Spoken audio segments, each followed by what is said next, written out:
want to thank you guys for joining us again, man. And we're going to get right into it. We're going to get into our book, Under Our Skin by Benjamin Watson. Benjamin Watson was actually, he played tight end for the Saints. He played for New England.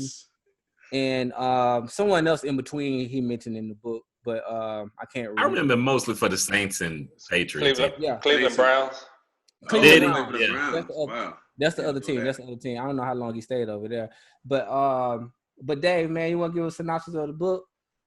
Yeah, Benjamin Watson, like you said, NFL football player. He, in the aftermath and wake of the Ferguson verdict, in his reaction, his opinion, what he felt, he listed a set of emotions that he genuinely felt after he processed that particular verdict, and he constructed this book around those list of emotions.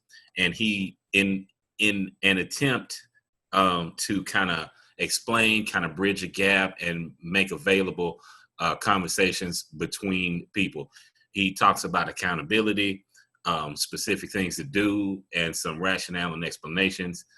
So he does that in the book in an attempt to do that, like make these bridges and kind of explain and, just give some insight on social injustice and racism and how he perceives it through his lens. Okay. I think at the end of this, I'm going to ask y'all how y'all felt about the book, or do y'all want to tell me now? At the end. Go in and not. It's your world. Cool. So first question, man. He talks a lot about the separation of blacks and whites. How do you guys feel about that? Do you think we separate ourselves? Do you think we're still segregated? Julian, what's up? Okay, yeah. Okay. Okay. I mean, I think the separation is necessary if Black as a collective want to really change our perspective and our way in America, because we're living in a white society, and that white society caters to white privilege. As long as we are in that or participating in that, we're always going to be the one asking for equality or justice. So a separation, like our ancestors before, when they tried back in the Tulsa, Oklahoma, we drived. We were successful being a community. So it's sometimes you have to think about that and revisit that. That I think that is possible, and we must look into that. Okay, Dave, what's up? When I think of it, I think of I kind of think like Julian. I kind of real in tune with that, but it's like we kind of, when we say segregation or separate, I don't necessarily see it as bad, because you can have inclusion. Look. There's so many different communities that separate themselves and still include themselves in society for the benefit of that particular group. Asian people group together. They support their own businesses in their own communities. They even have their own banks. So, and they thrive. They, do well, and they build up their communities and everything around them because of that. Like my knee-jerk reaction is to like include yourself with everybody else. I don't want to, segregation is because typically it's associated with, less than. But, Julian brought up Tulsa.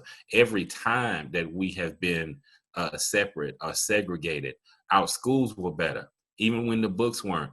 The Harlem Renaissance was like a real good example, like what Julian brought up Tulsa. Harlem Renaissance was when an example of when our community was autonomous. It was the height of arts and advancement and intellectual development. And so, it's something to be said and something to be, it's valid of, being separate, especially when you exclude it from other stuff. Yeah. Walter, what you think, man? Yeah, I kind of echo those same sentiments. At first, I mean, in light of all the situations going on, I have had several conversations with other people, Black and white, and seems to be most folks think that we need to integrate more. That is what is the answer to, you know, the racism and maybe the fears that um, some of the whites might have against you know, black folks. But I kind of understand that aspect and kind of want to experience that a little more and go down that road. But at the same time, you know, I just don't. You know, you don't always feel as comfortable in certain situations, like church, you know, and other little social gatherings with, you know, the opposite race. You don't have as much in common. But I guess in order to get across that bridge, you just, somebody has to take that plunge, or some generation. D, what's up, man? I agree with all 3 points. I think that we definitely need to not segregate, but as far as advancement, we're gonna have to, in a way, stick together and help mold each other to make each other better, and with information sharing, with education and everything, because no one's gonna, just from my experience, no one has cared for you as much as your own culture. But you have to learn, as far as being a part of integration. Somebody, like Walter saying, somebody got to take that first jump and then learn how to interact with, you know, other nationalities, other races, while helping your own as well. We have to uplift each other while working with others. Yeah, I think for me, it's not really a race thing; it's a culture thing. So D, you remember with the, you know, Sterling and stuff like that. So it was people that grew up in the black neighborhood. So it wasn't anything. It wasn't awkward to be around them because they understood us. We understood how they moved. They understood how we moved. I think when you have someone that's growing up totally different, and then you try to put them in this neighborhood all together, it's just, you know, like you said, Walter, it's awkward, man. Like, you're not really comfortable. You know, you watch your words, you watch your demeanor. But, you know, D, to your point, someone has to take that step. But Patrick, like your microcosm is beautiful. Like, okay, so like when just going at like at y'all's little inferior school, Sterling. Like, when you had that like that person that was different, and they wasn't like, what did they do? What was the process for inclusion? Like, what happened?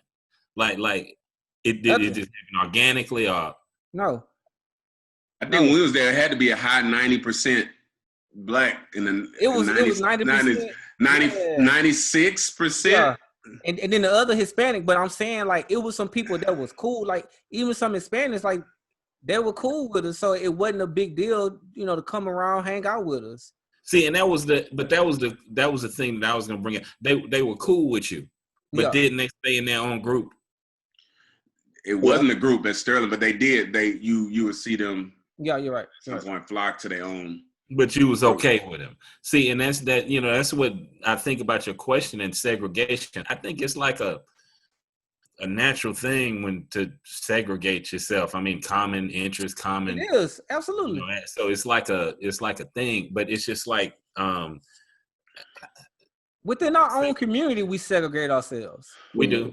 But look, so like, if you hoop and you play sports, you over here. If you play video games, it's a natural thing.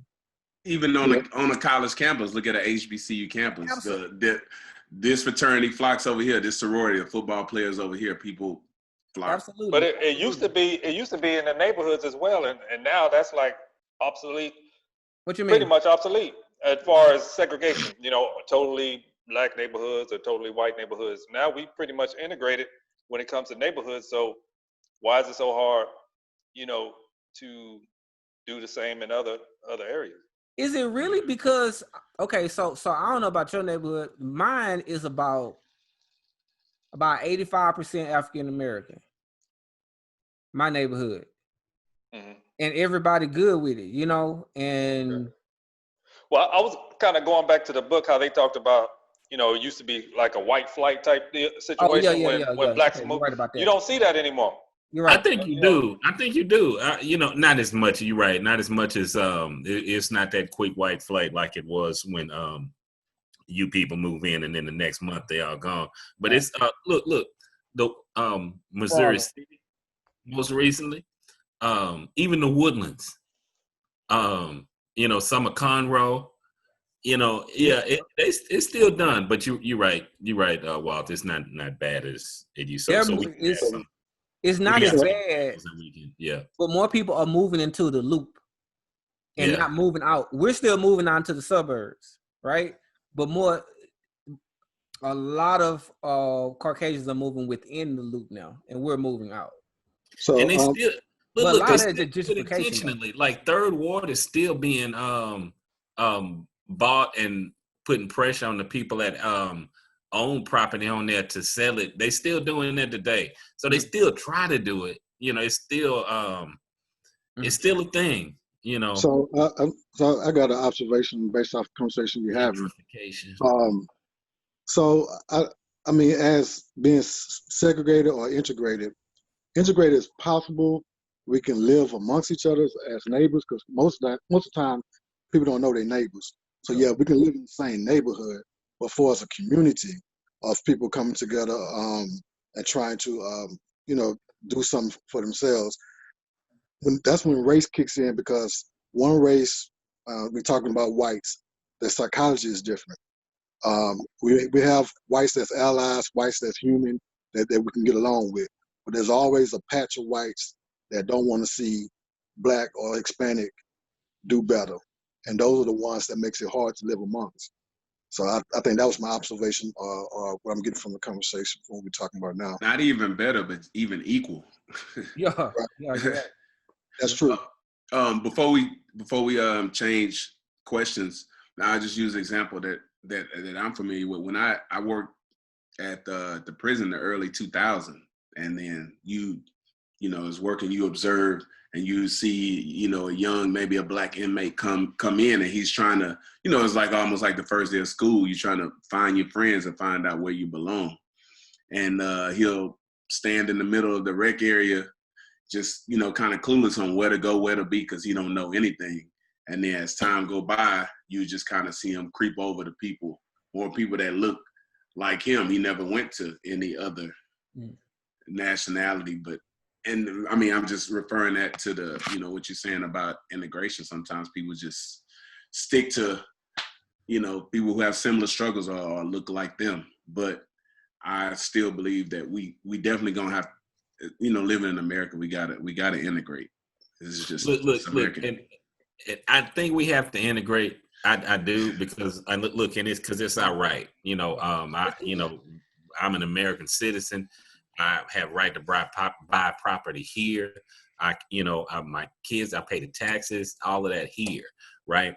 But you know, when I think about segregation and integration, even to this day, I'm still considered second-class citizen in this country. It's not really like honestly, I don't mean to be negative, but I really don't think this is a country for us currently. You know, hopefully it'll get better. So look, I think to a certain degree, for survival, um, segregation and some kind of exclusion and togetherness is necessary to a certain degree.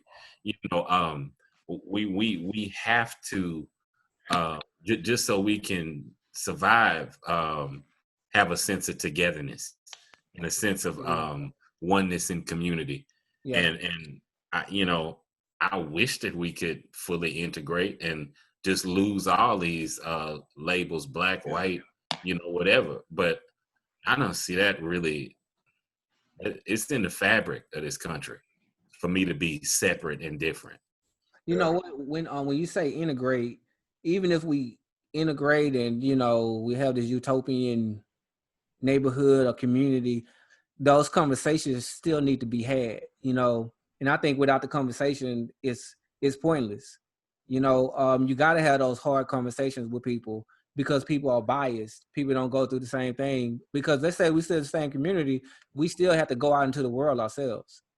so my biggest thing is the conversation that we gotta have with each other. You know, we work together all the time, but do those conversations ever come about?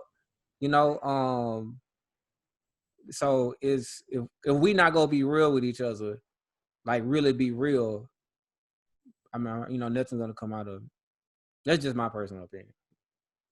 So that's a fact. Yeah. So man, he mentioned his favorite album was Snoop Dogg, Gin and Juice, right? His favorite song at that time was Gin and Juice. His dad was mad at him. But before we go in there, speaking of gin and juice, let's see what y'all boys drinking today. Segue.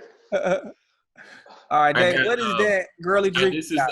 This is Bud Light seltzer. This particular one is lemon lime. Now look, if you want something that is nasty, this is your drink.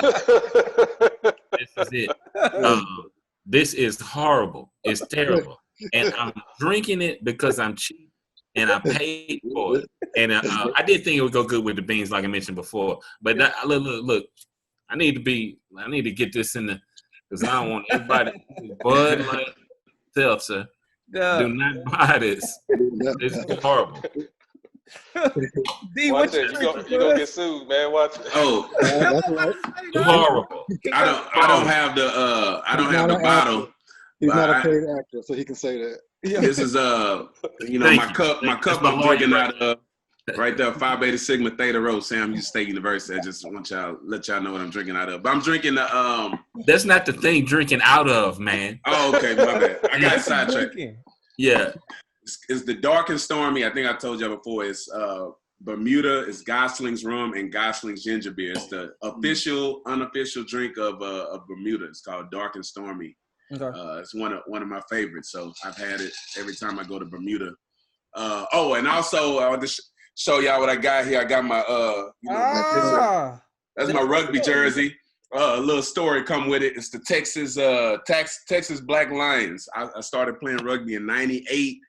2004, 2005, I got with a few other intelligent African-American brothers, and we said for this tournament in Fort Worth, we put together all black rugby team for the tournament. It was just, it wasn't to segregate, it was just more to get, like-minded individuals, brothers in rugby, make them aware of a sport that they wasn't familiar with. Yeah. And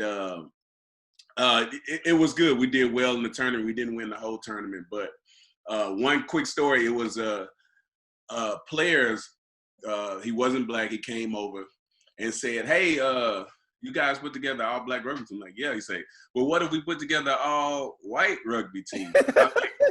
That'd be every other team that you see, around. But, yeah, that's already been done. Okay, he was young. Okay. He didn't know. So we gave him. He didn't take it. He received the information. He's like, okay. Oh yeah, you know what? I didn't think about that. Yeah. But it was really more just to put young individuals together. So a lot of us still keep in touch. Young guys, and now that was 20 at the time. Now 30. We still keep up with each other. We help each other, and that type of thing. So that's the story.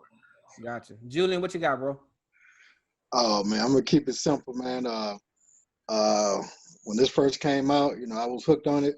I haven't had it in a while, but I got some, and that's the Crown Apple.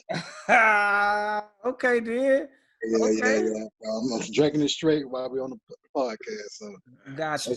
Straight to the head from the bottom. To the head. Gotcha. Walter, what's up, man? I saw you had a mixed drink, man. What's up? A couple years ago, Hooters used to have this drink on the menu. It was tropical Long Island iced tea. They don't have it on the menu anymore, so I had to go out there on YouTube or wherever I could find it. I forget where I actually found it and try to mix it up myself, and it actually come out all right. This is basically the same ingredients of a Long Island iced tea. However, instead of putting a Coke, you put like passion fruit and cranberry juice. But the liquor's the same, and it turns out looking something like that. That's tight. That look tasty. It look good. Yeah, it look good. It look almost fruitier than Dave drink. That's It what's looks up. better than Bud Light seltzer. Yeah, it does. Yeah, nice drink. that's Oh man. back. That's bet right there. Man, I went old school Julian, man. I went with Look at you. round two today. You That's know, wild. It was so good you ain't open it yet, or it looked like it's good. nah, I just got out the cabinet. I just brought everything up. Yeah, that's cool, man. Yeah, Yeah, you know, but the purpose of it is to be drinking it, Pat. I mean, I don't know about this. I'm drinking it. Hey, look, engraved in here says A5A follow. But it's in there. All right. All right, A5A follow. Let's see, nice valid to talk about what we're drinking out of. Mm-hmm. I get it. All day. But all right, so back to the the question. So his favorite album was Gin and Juice, right? His favorite song, I'm sorry, was Gin and Juice, and his dad found out. His dad is a pastor. And he says that, you know, hip hop has a lot of the blame. Well, I don't want to say blame, but a lot of the influence, the negative influence. Julian, what's up, man? Oh man, you went straight to me. Huh? Okay. Well, I saw your face down there, so that's it. Yeah. No, I mean, when he said that, you know, because I do agree to a certain extent, because it's just like any other form of entertainment, like the movies that we see. But he was speaking more about the, you know, the cursing, the nigga, the bitch, you know, stuff like that. How, you know, we can say it, but when we're amongst the white culture, you know what I'm saying, we act a certain way, and then they try to duplicate or speak in those same words, but it's a standard for them not to. But you know, after thinking about it and realizing how the world is, I mean, that's our culture. That's how we are. I mean, we just have another energy toward that. I'm gonna pass it on though. D, what's up, man? What you think? Yes and no. Yeah, I think he has a point, but it's just it's a piece of the puzzle.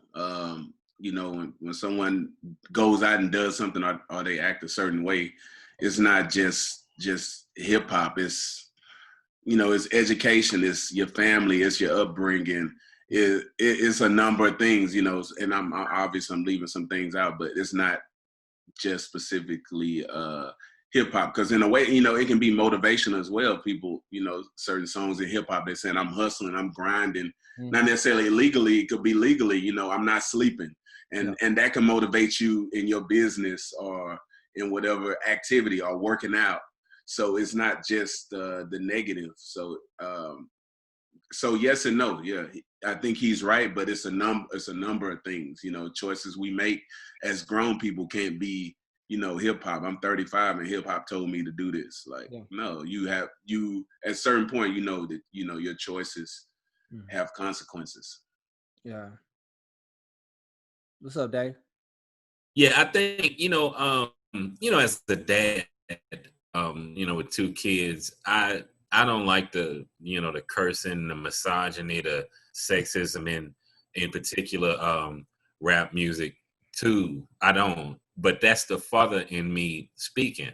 And when Benjamin Watson said it, I kind of think he was kind of similarly doing it in the same fashion. But, you know, the sociologist in me kind of recognizes that rap music, hip hop culture in particular, has done a lot to communicate to a whole generation a culture. You know, it's not a conversation, but it is a glimpse into a culture that they readily absorb. You know, it's not all, when you talk about hip hop, that is a fact of it. The negative language and negative connotations, but it also gives some raw, hardcore, you know, insight on how a group lives and what their reality is.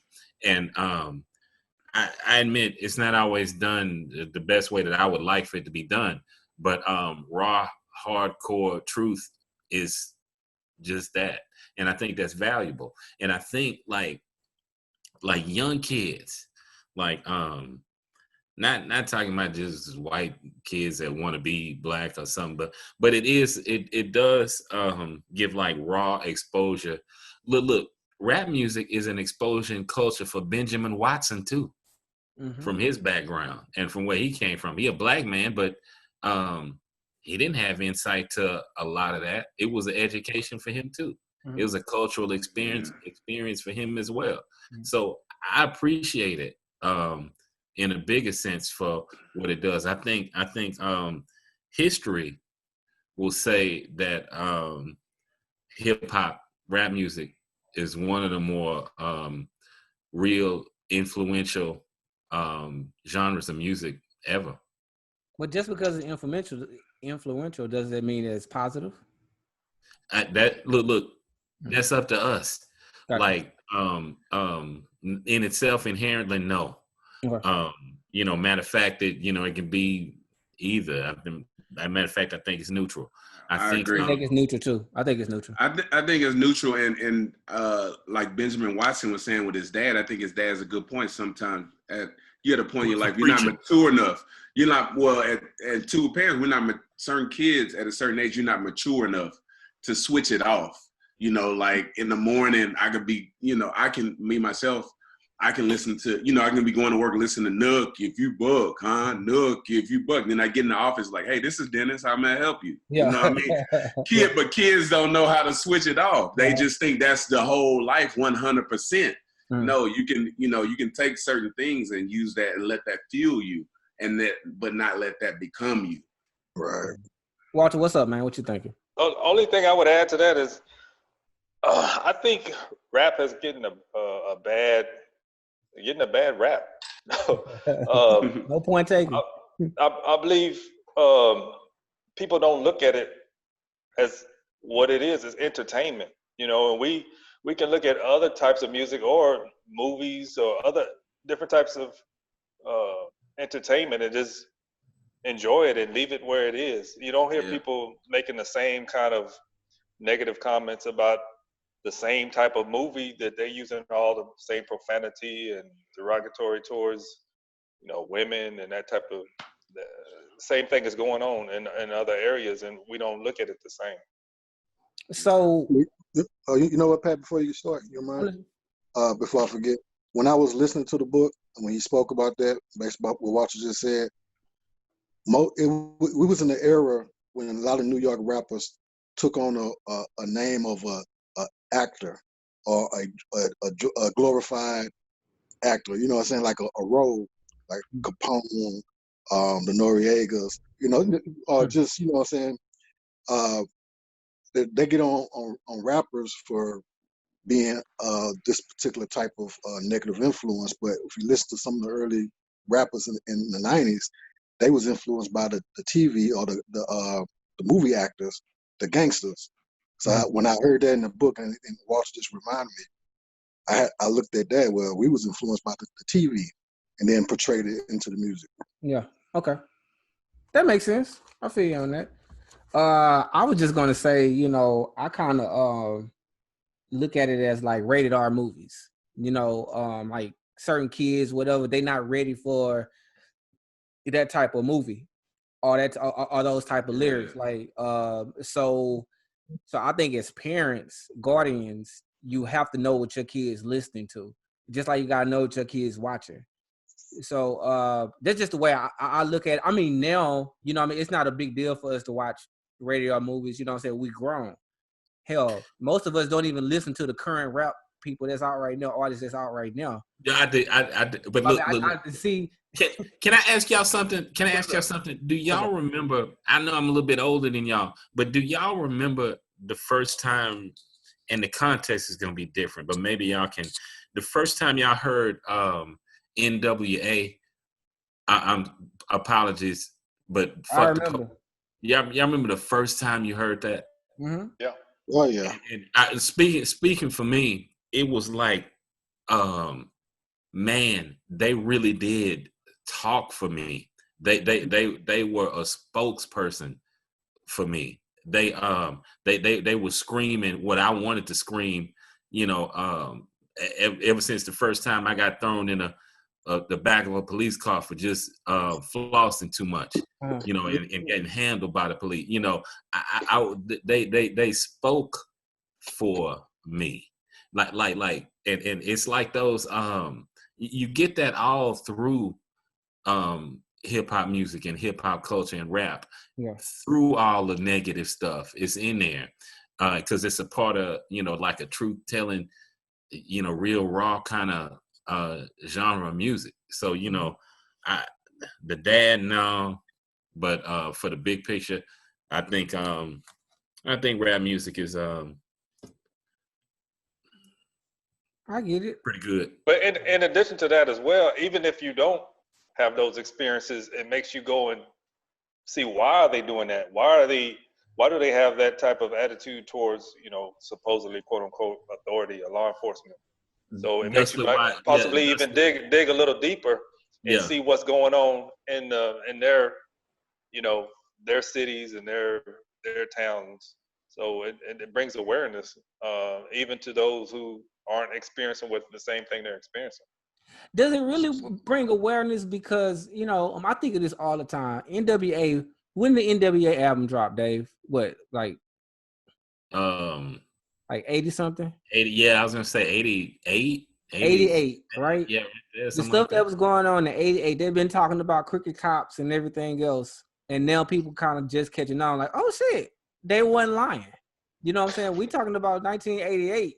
Yeah, they talked about that. That fuck the police is about that. It's been, they did a whole video about it. Like it's one of them things where it's a cultural thing, and then people don't listen to it until it's hot, or until they see it themselves or experience it themselves. You know, so does it speak to the culture? Yeah, the culture, us, because we're within the culture. Does it speak to everybody else?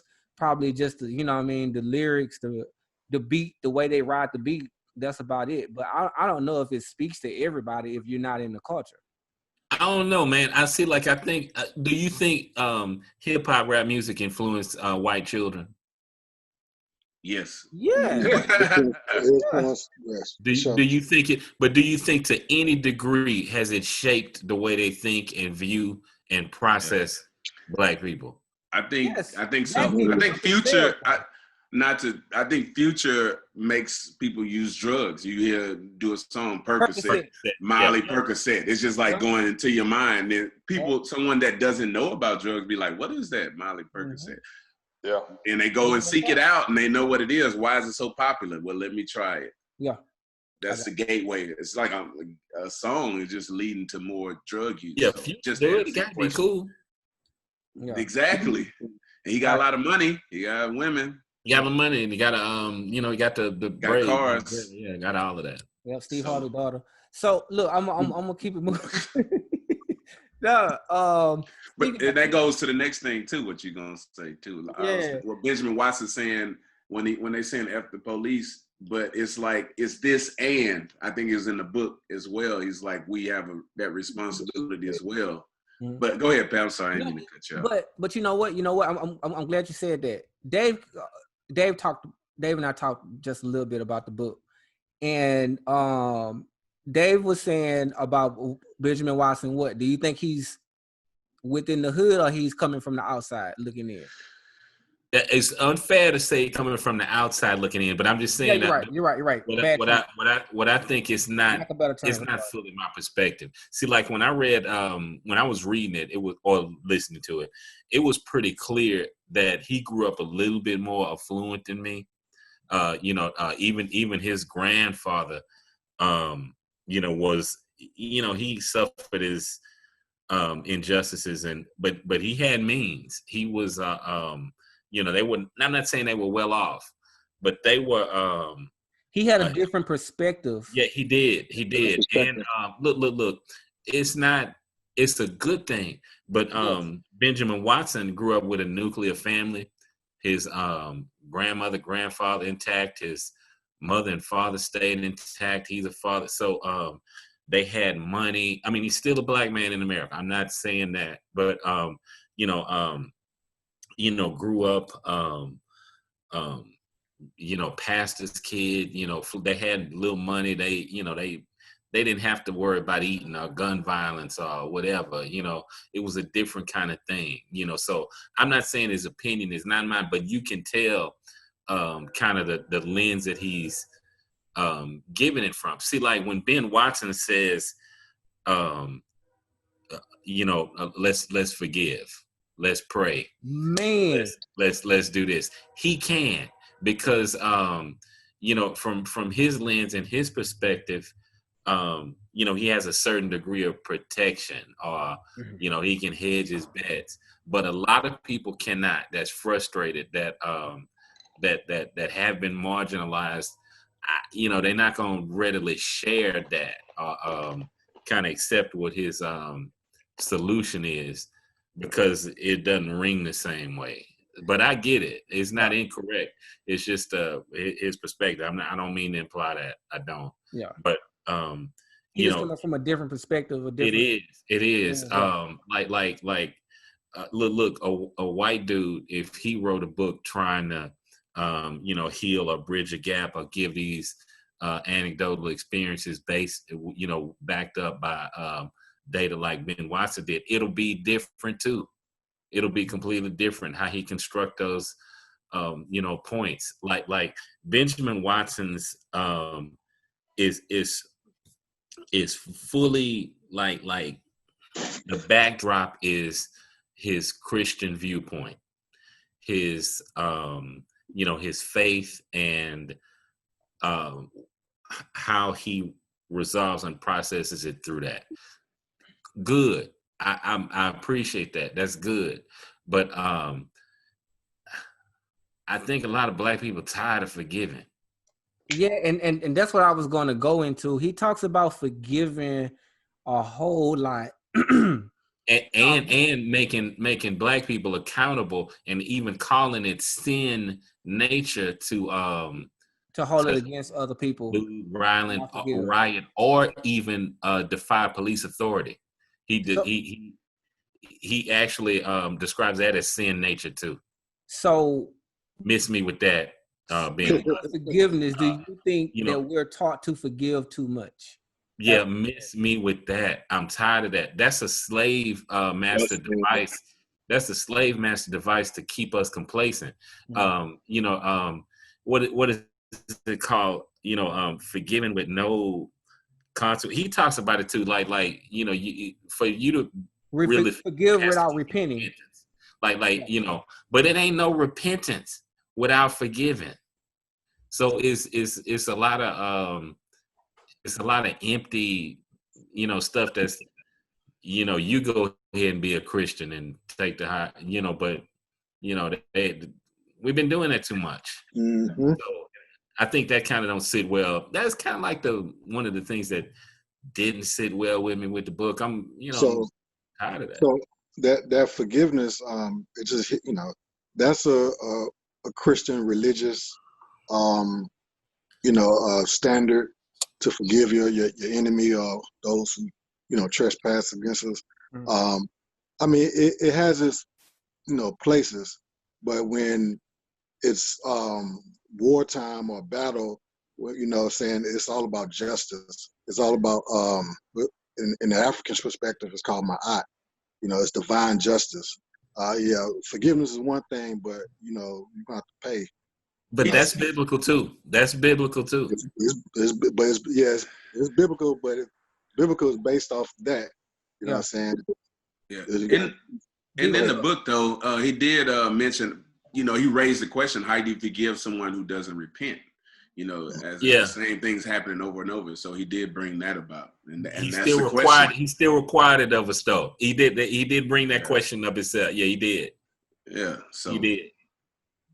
What's up, Walter? Yeah, he did. Walter, what's up? What you think? Man, I'm kind of in agreement, but I wonder what you guys think about if you, well, Dave in particular, in light of the recent events, you see these folks coming out that have lost loved ones. If you're not in a forgiving mode, I mean, what do you think about those family members that within a week they kind of coming out saying that we forgive those law enforcement officers. Like we as Christians, as part of our doctrine, is kind of that's part of our healing. That's part of our spiritual redemption and moving on. And I hesitate to say point system, but I don't mean that. That would not be. But but I think when we see that, Walter and everybody else, I think it's like an emotional reaction. I think it's an like Coach? this. You think it's like coached? Yeah, maybe, or like they drop that, or not that it's insincere, but they usually saying that and doing that out of hurt. And even though I think a lot of times when you see it, is like for example, I can't remember the name. The police officer in Dallas. In Dallas, that Brant Jean. Yeah, thank you. His name was the brother's name was Brant Jean. The guy that was murdered was Botham Jean. Yeah. See, when he forgave that woman, in court, man, I hate even feeling like this. That offended my senses to the max. I understand that he needed his release. He needed to not harbor, the ill feeling for your own spiritual growth and development. I mean, but damn, why we got to be the ones that always forgive and try to just accept, even with everything that's going on now, like they just want us to move on and accept what's the consequences. They don't want to. That's why they say peaceful protest. So you peaceful protest and take your ass back home. They don't want to. They don't want too much. They don't want too many problems. Forgiveness takes away the problems. Walter, what you thinking, Walter? I see you over there, bro. Yeah, with the thinking. With the thinking. No, I'm listening. Go ahead, Dave. I'm listening. Go ahead, Dave. No, I forgot what it was, but man, it's just like Hold on, man. Julian, you was about to say something. What's up? Yeah, no. So the forgiveness part, that comes from the heart. You know what I'm saying? You got this pressure on you, this anger, whatever. The forgiveness part takes that weight off you, so it won't rot your soul. You know what I'm saying? It won't rot your spirit. But in the court system, based off what Dee's saying, on how the brother forgave the lady, but he went extra. It's one thing he could have forgave her without saying or doing all that. Give me a hug. Yeah, right. Look. He went full coon. He went full step. But Dave, dog. Dave, dog. He did. Okay, I'm sorry, but we did. Dave, I gotta mute you, dog. But the lady still have to pay the price for what she did. And I think what he was doing, he was saying he forgave her. He did all that act for the court to take it easy on her. That's the wrong part. I thought it was after the sentence. I thought it was after she was sentenced. Okay. Hey, look. Do you think that all that forgiving without true repentance, I think that kind of capitulation, that always bending down, I think that's a rotting instrument and thing as well. I think that rots our soul too and takes away a degree of a dignity that should be automatic. That dude that was can I just give her a hug? Can Your Honor, I can give a Miss Officer a hug. No, so listen. Speaking to that, I did exaggerate. Sorry, but that man, I think that's bad too. Oh man, we got to stop that. Everybody good on this, Walter? What you got, man? You good? Let's good. Move on, bro. Yeah. Let's go, Dave. Let's ask go, me. man. He did ask me. So who was talking about his parents, man. Did anybody parents like teach him anything about about other races and cultures? Like, what did your parents tell you about other races and culture? Because he was talking about Pop, giving them some game, about not being able to go too high. But anybody parents gave him anything? My man, look, for lack of a better, and I will put the filters on, but my parents didn't really like white people. They didn't. They had really, really negative experiences. You got to remember, like in Texas is like 10 years behind. So the 70s in Texas is like the 60s or late 50s in California. So it was a kind of like, even in, like 75, it was pretty bad in like pockets of Houston. My parents, grew up, not being able to go to the park on certain days. They had, certain areas that they could only go into certain times of the year. Yeah. And it was city ordinance. They read the signs that said reckless eyeballing. They had a real negative experience with white people. And it's a part of the reason why they moved to a neighborhood with no white people in it. They didn't want and so when that communication with me, it wasn't direct, but it was definitely, they would commonly speak of unleavened bread. Okay. Dennis, what's up? What's your dad told you? Nothing? Mom? And not anything direct as far as conversation about black and white people. It's just really talked about hard work and being respectful. And that goes. Did you have any experience with anything? Did my parents have any experiences, or what do you mean? Like with you. So, for instance, can I give you one? No, I'm gonna give you one. I'm gonna give you one real fast. So my first experience ever, like I had to been like 10, and we were in Crockett, Texas. And Crockett, Texas sound racist as hell too, but we were in Crockett, Texas, and we were at McDonald's, and I remember my dad was about to drive to the drive-thru, and like a truck passed through, and it was like, "Get out the way, nigger!" And I remember my dad stopped, like, and we had like a Aerostar minivan, and like he stopped, and my mom was like, "Robert, calm down." And at this point, this was my first time even like experiencing anything like it. So I'm thinking like, you know what I mean? I was, I had them hands at 10. I was like, yo, I'm about to slide this Aerostar door open. And oh man. You know what I'm saying? Like really, like that was in my head. Pat, let me get out my child seat right now. But that was my first experience.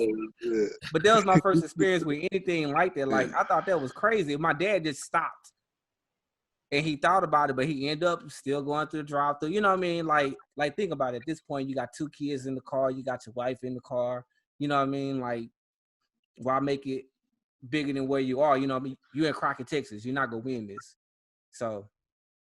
That was my first experience. That's why I was asking D. I'm sorry, something like that. No, I remember one of my other experiences. Just road trip. We went to Texas A&M on campus, and I remember walking around. We were going down. It must have been Greek Olympiad, but we might have been there the day before. Yeah. But I must have been there walking around the day before, just kind of walking around campus, and then it's like 4 white people in the car. They go. The guy looking at the car. He's chanting like, "Look at that nigga over there. I bet he think he's real cool." And then they burn off. Yeah. It's just, it's problematic in your mind. You mad, but then, they running off. Yeah.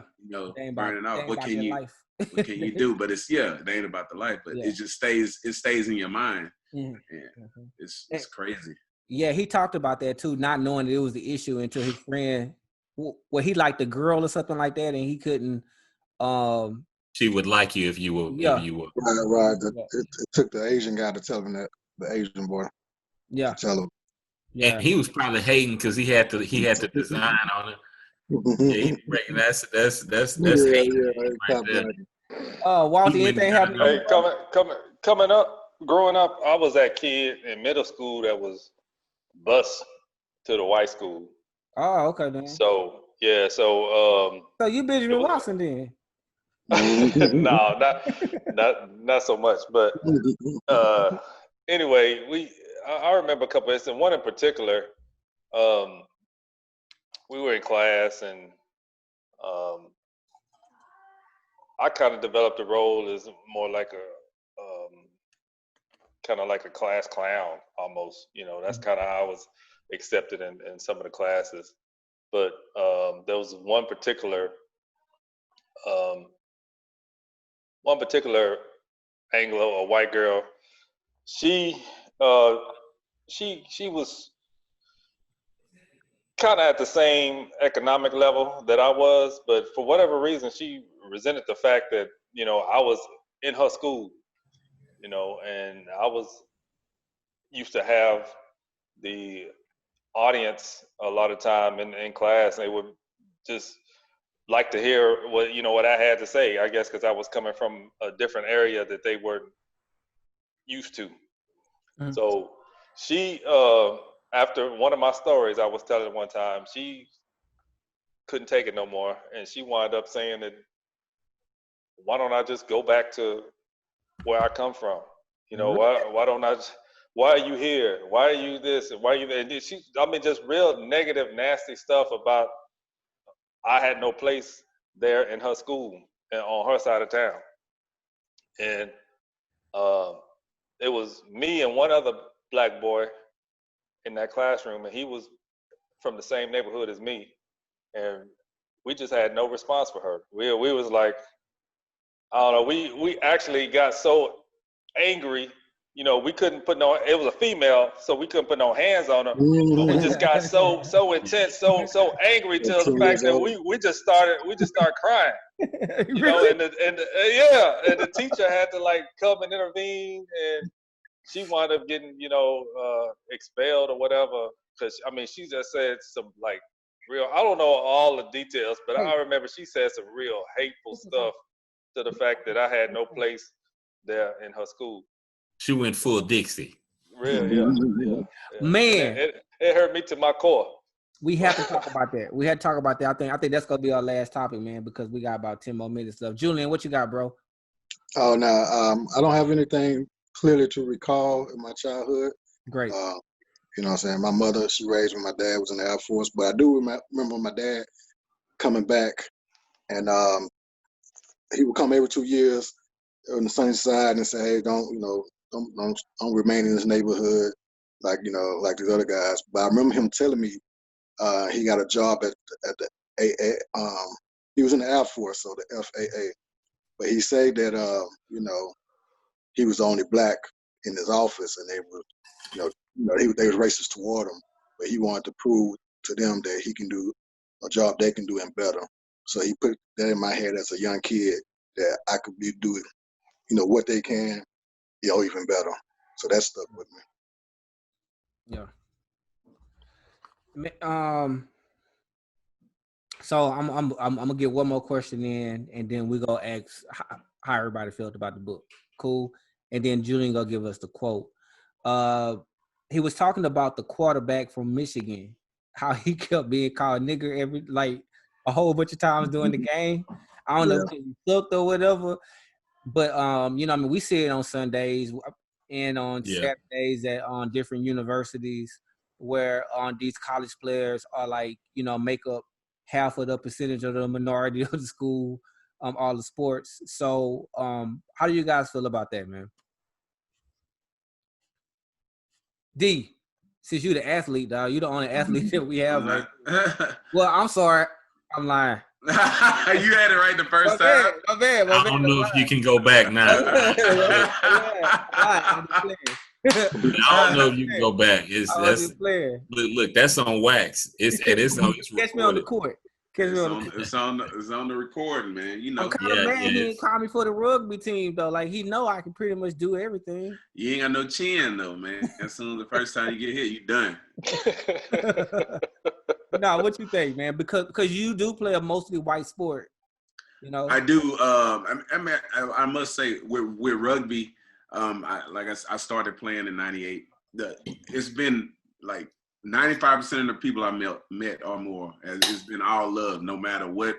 That's what's I mean, up. because of rugby, you come with all backgrounds, nationalities, whether you know, Asian, Black, from New Zealand, you from Samoa or whatever. So it brings together all kinds of nationalities. But concerning when you're talking about college football,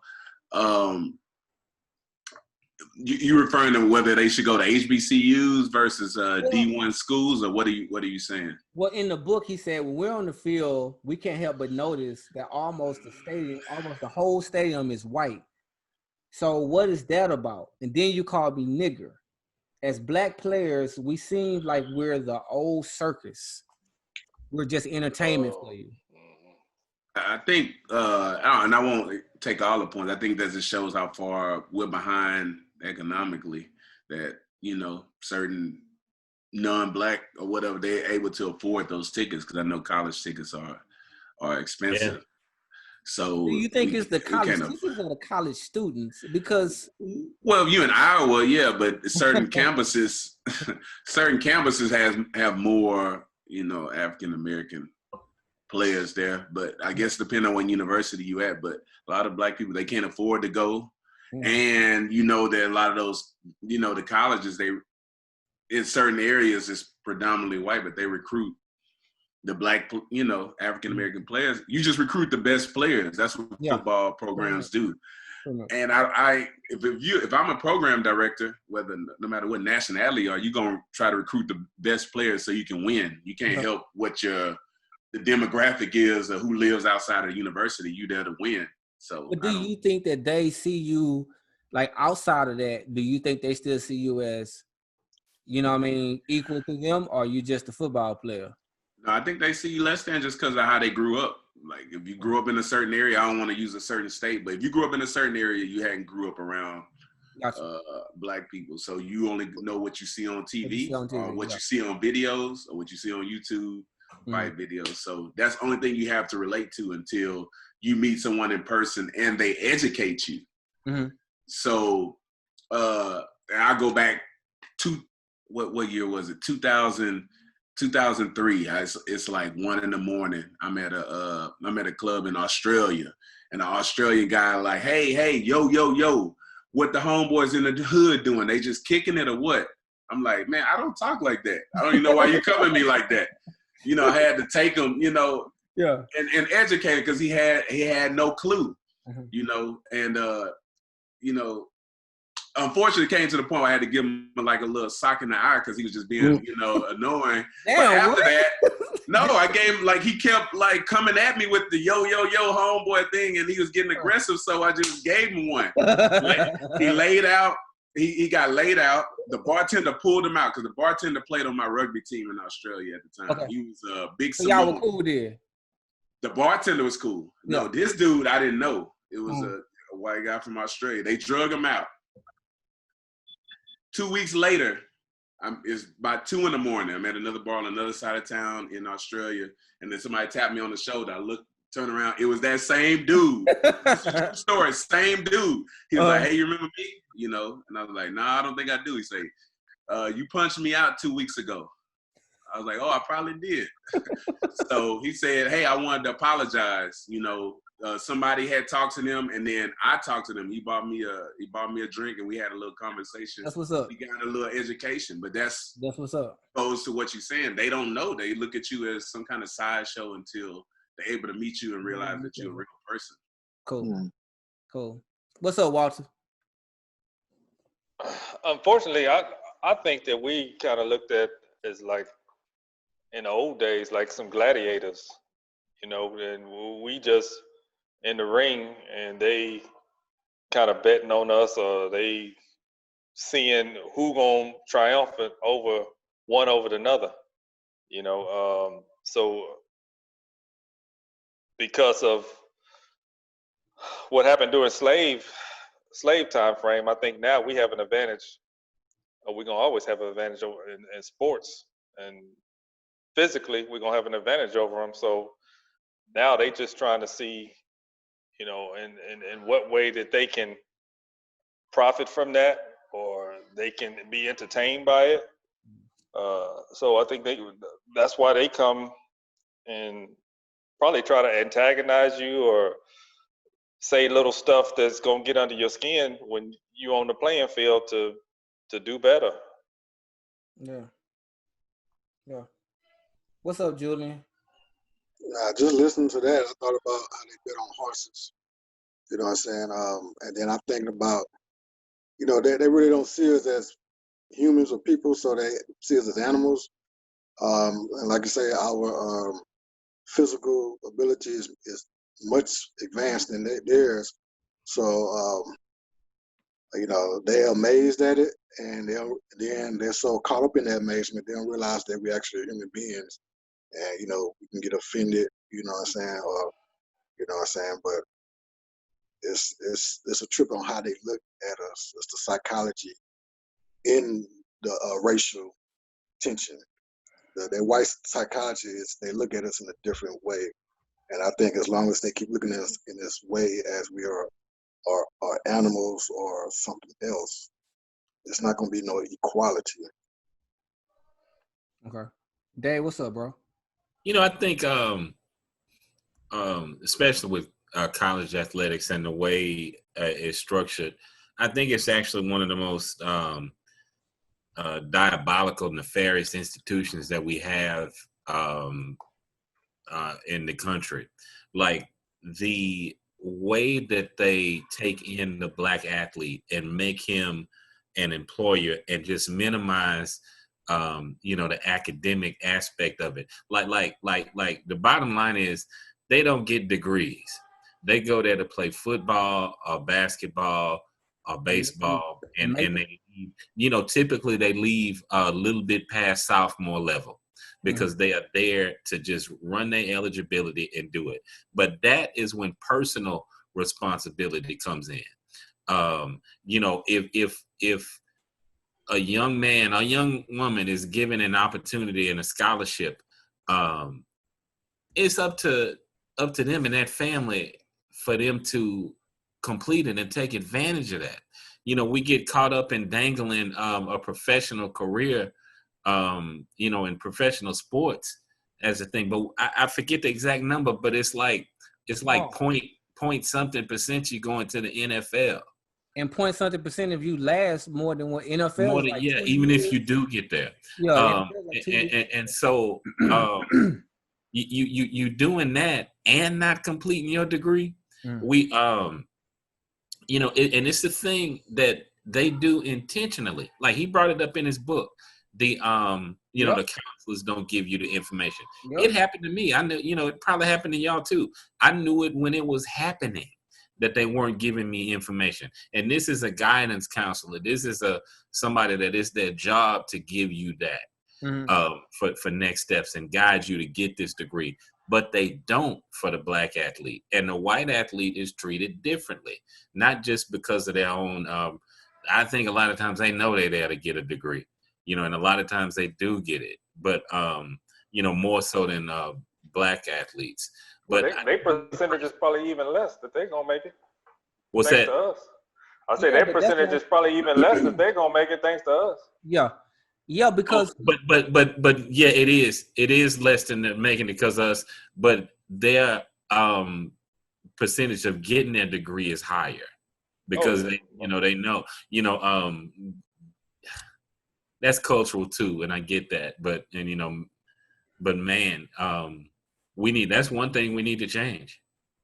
Absolutely, we need to change that. We need to accept that responsibility. Yeah, we do. As parents and guardians of when these kids go to school. If you got a scholarship, man, like I don't care if you plan or not. If you get a scholarship and you held the third screen, I don't care. Get your degree and keep it moving because people still paying for on college on student loans. Yeah. So go ahead and get the degree and keep it moving. Because at the end of the day, we glorify, these athletes, but we not giving the real statistics like you hinted to, Dave. The statistics of NFL is 2 years. Basketball, like you on your rookie contract, and that's it. We forget it's a draft every year. Yeah. Every single year. I remember and when only 12 roster spots on the team. that's it. You know what I mean? So as far as basketball, I remember y'all remember Gilbert Arenas? Yeah, Mhm. He bang was bang. cold, right? Yeah, Not in the league anymore. I'm talking about he not in the league because just simple fact that it's people that, you know what I'm saying, like they can't afford you, or you in that little middle of the thing. Cam Newton not even signed right now. yeah. You know what I mean? So like we gotta think about that kind of stuff. And we sell these kids these big old dreams of, you know, you go to this school, you go to the league. Yeah, you can go to the league all you want to, but that degree is what's going to get you by when you 35. You know what I'm saying? When you can't run up and down the field anymore. You know, because what 1% of players even make it to that point when they still playing after 30. You know, so I think we gotta do better at that. And I think that we're treating college, people treat college as like an amateur league. You know, like, hey, you know, you just go here for a year and then you go on to the pros. So I don't know. I'm not. I mean, I'm cool with college football, but I see. You know, and there is talk, and it's been, y'all have heard it too, of removing the student status and making them, you know, just basically employees. Now that'll remove any potential possibility for a degree for a whole lot of black men if they do that. Absolutely. You remember when all those people was coming out of high school and going to the league, to the NBA, Yeah. and then like Yeah. not even lasting? You know what I'm saying? So that's what that is. College is different from the pros. Once you get up in the pros, man, it's a different type level. You know. So, but let's end it on that. So I'm gonna ask y'all, man, what y'all thought about the book, man? Did you like it? Did you not like it? What's up?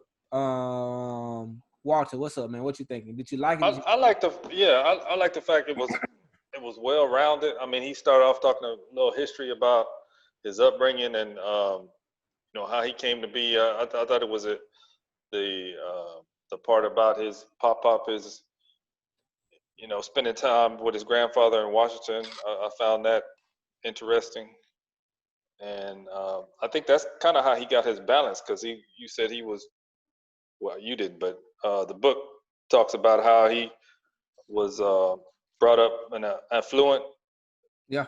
or white neighborhood, so that kind of gave him his balance. And Yeah. all the way through, I was kind of wondering.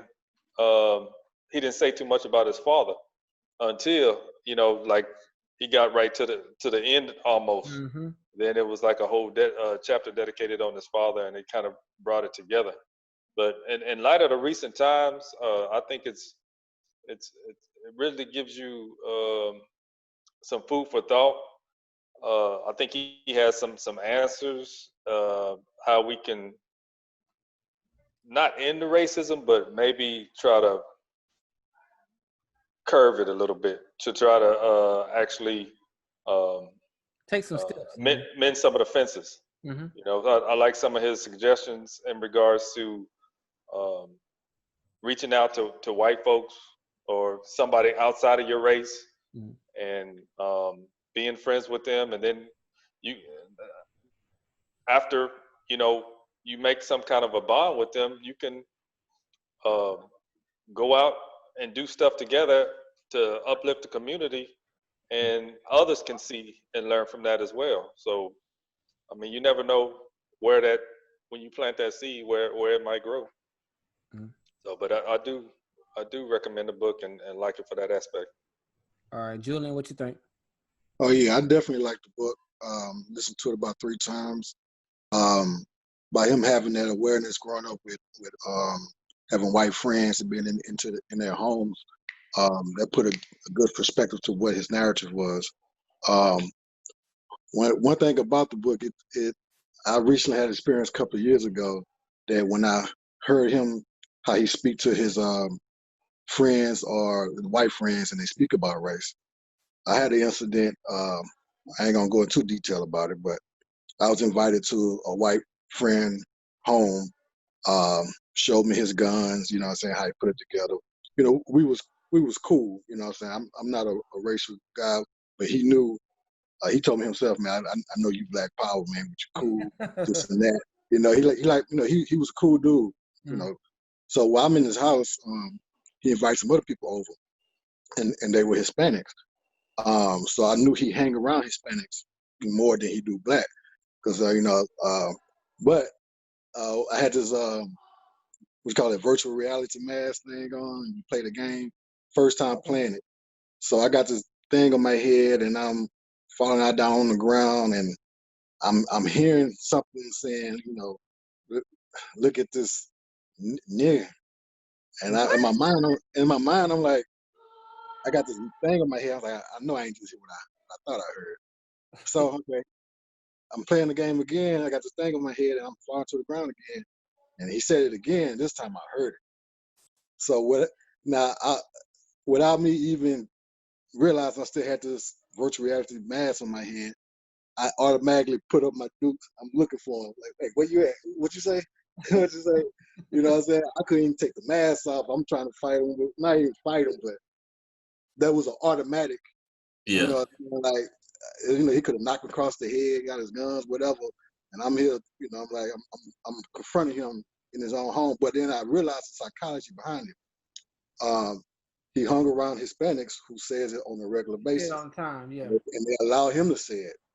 And since I'm over and he's, you know, drinking and all this, he felt comfortable. He was trying to test me or see how far he can go. But even with this virtual reality thing on my head, I was going to stop there.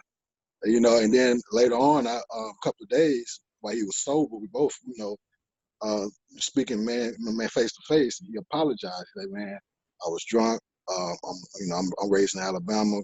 I'm not like that. But I said, man, I can't hang with you, you know. And it's funny that I saw him recently, you know, and it wasn't no hard feelings, but I know, you know what I'm saying, there's a boundary. So that when in the book, when he was talking about how he spoke to his white friends about race, I wasn't able to speak to this guy about race. A little bit about his dad, how he didn't like Samuel Jackson, and he had a negative view on Obama. We did speak about that, but that was his dad. But him, one thing about the book, they remind me of my conversation and my experience with this guy here. But overall, the book was real good, man. I really enjoyed it. It was one of the things I wanted to say, but that's pretty much what that book kind of took me to, that experience in my life. D, what's up, man? What you got? Yeah, I'll go before Dave because he get a little long-winded. You know, I let him go last, man. I like the book and I recommend it. I can relate to it. I felt like I could see I can see where he was coming from. He put examples of where he was at times in life when things were happening. So it took me there because I can just visually see it. But one part of it I did like was how he said that some things you can think is both. You could think, the police, you know, certain police departments they have officers that are racist, and it could be that they have good police officers that are making good arrests on Black people, white people, Latino, on whatever. It could be both. What if it's both? And I see a lot of things happening on the media where, like he said, one time he had an instance, he automatically jumped to the side of the Black person simply because he was Black. And it's not always, he did it unconsciously. And sometimes we need to take the opportunity to look at the whole situation. It could be both. Yeah, a police department could be racist. Some of them, they could have a racist officer. But it could be they were just making a good arrest and something happened, something went wrong, and the officer didn't have that intention. So I like what he brought about in that sense, that a lot of us need to listen to that. Certain things, certain instances, certain shootings, it could be both. And it's not necessarily just one racist officer taking an action. Gotcha. Just like the last shooting in Atlanta, I don't think exactly that didn't have nothing to do with race. I don't believe. I think he just got beat and he was embarrassed and he shot. And I don't want to go too far. I don't even believe that.